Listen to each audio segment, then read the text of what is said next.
Welcome back, everybody. Um, Today I'm trying to cram a couple of videos together. I've got a trip I'm taking coming up this coming week, so I'm trying to get a couple of videos put together so I don't fall too far behind. I wanted to take a moment real quick, just thank all of you. I when I started this, I honestly thought I'd only have some friends, maybe some family, and a few people that might watch them. But I'm close. I'm creeping on 100 subscribers. I just can't believe that. It's kind of blowing my mind. Um, so thank you. I really appreciate it. It's nice to see. It's a good feeling. Thank you, all of you. Um, anyway, let me continue with this. What I want to talk about today a little bit is the introduction to the traffic pattern and how we fly it. So hopefully I'm going to try to keep this one relatively short so we can get into the good stuff of actually takeoffs and landings, because that's, I think, what most of you want to see. But let's talk about how we're going to be able to do takeoffs and landings. We got to know where to go once we're in the air and how to get back around to land again. So what we're going to do is I'm going to use the showcase camera here, and I'm just going to pop up for a little bit. Let me get my mouse in there. We're going to pop up a little bit, and we've been taking off over here on runway 14 for the past few videos, so we'll start there. So let's sneak on over there. Okay. So here we are. We are sitting on runway 14. Now, straight ahead of us, this would be what would be called the upwind, because we take off into the wind at all times. There's no windsock at this modeled airport for some reason. There is one at the real airport. I think it's right about there, but it's not showing here. So we'll pretend there's a windsock here, and it's pointing this way, meaning the wind's coming from that direction out there. So we got a direct headwind. That's fine. So we're taking off into the wind. So this would be our upwind as we go forward. Okay. Trying to stay with the runway here. Sorry. And it would take off and climb, and the pattern altitude is typically 1,000 feet above ground level. So it would just go up for a bit. Now what we want to do is when we get on takeoff, I was instructed anyway, when I got to probably about 800 feet or so above ground level, which in the case of this airport, I think it's 160 something feet, but it was around 900 feet that would actually make our left turn, which would be a crosswind. So if we turn around, we just came from the runway going upwind, and we make a left crosswind, be a left turn, which means we'd face this way so that the runway is on our left side. But now we're crossing the wind. The wind's on our right. And then we'd move forward through the crosswind. Let's start about here. See if we can. Yeah, maybe a little more. So we're going crosswind. Come out here. Would be up closer to about 1,000 feet. I'm not sure what that is. This is right now. Let's go a little more. Oops. Still dealing with camera controls. Sorry. I'm trying to keep this video short because it's just the basics of it. So we've done, use my mouse pointer, we've done our upwind, which is takeoff. We've climbed. And then we've come crosswind to where we are now. And then going the opposite direction we took off from, and the wind would be behind us, that's our downwind. And it would be a left downwind because the runway's on our left and we're making left turns.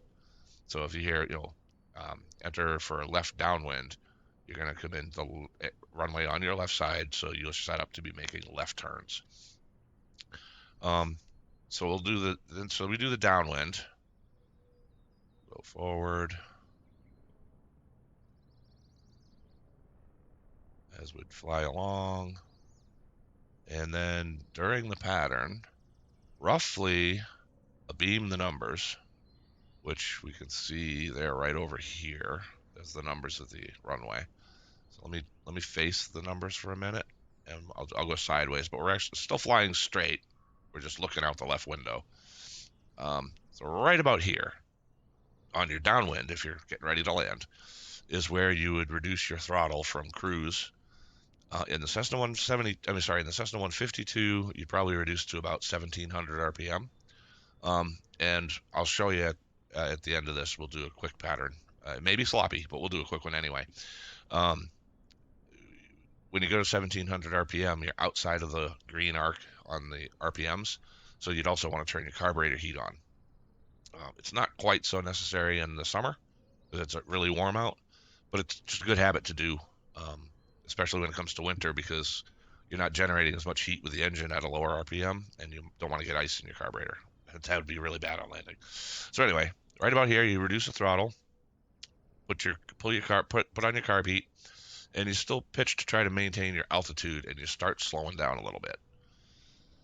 And then, as we continue, we want to get to about 45 degrees off the end of the runway. Turn, we'll be looking out the left window again here. And so, I'd say right about here, we're pretty close to a 45 degree. This is where we will want to make our next left turn so that we're now, instead of continuing our downwind, we make a left banking turn to start heading back toward the runway. And this is called the left base because, again, runway is on our left and we're making left turns. This is what they call the base leg.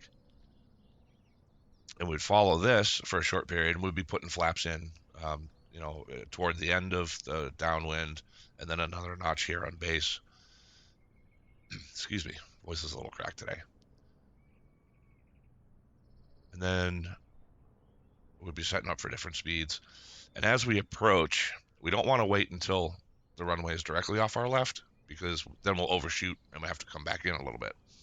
So we want to judge it as best we can so that when we start our left turn, we'll actually be coming in and end up, still using camera controls, would end up lined up like this after when we finally level out from the left base, and now we're on a final. This is the final leg down to landing. So we'd go forward and down. Now, these markings here, these arrows on the runway right here, this is what's called the displaced threshold for those that don't know. What this means is we cannot land in this section. We can use it to take off if we wanted to, but it's not designed to handle the weight of any aircraft landing on it. So there's the runway endpoint marker, and you can see the green lights to the side, either side, so that you can see it at night. That tells you where the runway actually starts. And we'd just touch down at the numbers and roll out on the runway.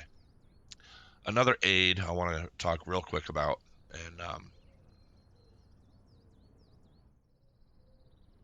so another aid I want to talk real quick about, I just said that, is something called the PAPI lights. And basically they're used, or they're helpful for when you're coming in to land. If you notice right now, there's 2 white lights there and 2 white lights here. These are the PAPI lights. And the rule of thumb that I like to use is white over white, you'll fly all night, meaning you're too high on your glide slope when you're coming down. The PAPI lights in this particular airport aren't for 1-4. They're only for the other runway here, the reciprocal 3-2. So you can see them as you're on approach to 3-2. So we can see that it's white over white. We're going to fly all night because we're too high, and you can kind of tell that. But as we come down, there, red over white, we're actually on a good glide slope. If we continue descending at this rate, red over white, we're all right. We're going to land right about at the numbers. That's what it's meant to be. But if you're too low, see they both turned red? That means red over red, you're dead. You're going to hit the ground before you get to the runway. So that's what these PAPI lights do. And it's just a good indicator. I mean, a lot of places have RNAVs and ILS that you can use, even in the sim, and that you don't even really need to pay attention to these. But if you're doing just VFR, or nighttime flying. They're really handy, and you're not in an IFR flight plan or anything, so they can be really handy just as a confirmation of, yeah, I'm on the right glide slope. So again, let me come to the side a little bit, and up, and back. There we go. So taking off from the runway, this is your upwind.